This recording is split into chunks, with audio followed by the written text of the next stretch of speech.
Pinangunahan ni Senator Loren B. Ligarda ang paggunita sa 162nd birth anniversary ni Gat Andres Bonifacio noong Nobyembre 30 taong kasalukuyan, bandang alas 8 ng umaga, sa Bonifacio National Monument, Caloocan City. Dumalo rin sa seremonya sina Police Lieutenant General Edgar Alan Ocubo, the Deputy Chief for Operation, Police Brigadier General Jerry V. Potasio, District Director, Northern Police District, mga kinatawan mula sa National Historical Commission of the Philippines, AFP, Congressman Oscar G. Malapitan, Mayor Dale Gonzalo Malapitan at kaanak ng ating bayaning si Andres Bonifacio. Ang programa ay may temang isang bayan, isang laban, katapatan at katarungan kontra katiwalian.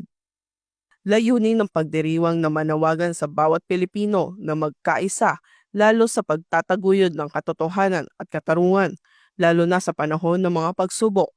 Si Andres Bonifacio, ang kinilalang supremo, ay isa sa mga pangunahing bayani ng Pilipinas. Siya ang nagtatag at naging pinuno ng Kataas-Taasan Kagalang-galangang Katipunan ng Mga Anak ng Bayan o KKK noong 1892, isang kilusang lihim na naghangad wakasan ang kolonyalismong Kastila at palayain ng bayan.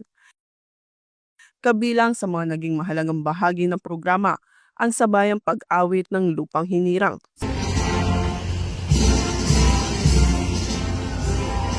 Sinundan ng wreath laying o pag-aalay ng bulaklak sa monumento at ang gun salute bilang pagpupugay.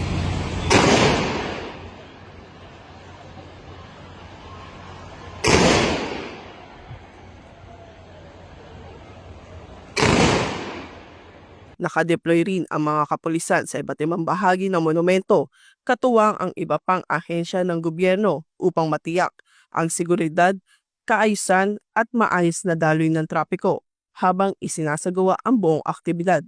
Nagtapos ang aktibidad ng maayos at walang naitalang anumang kaguluhan. Mula rito sa monumento, ako po inyong PNN correspondent, Patrolwoman Glycerin Esperanza, alagad ng batas, tagataguyod ng Balitang Pulis.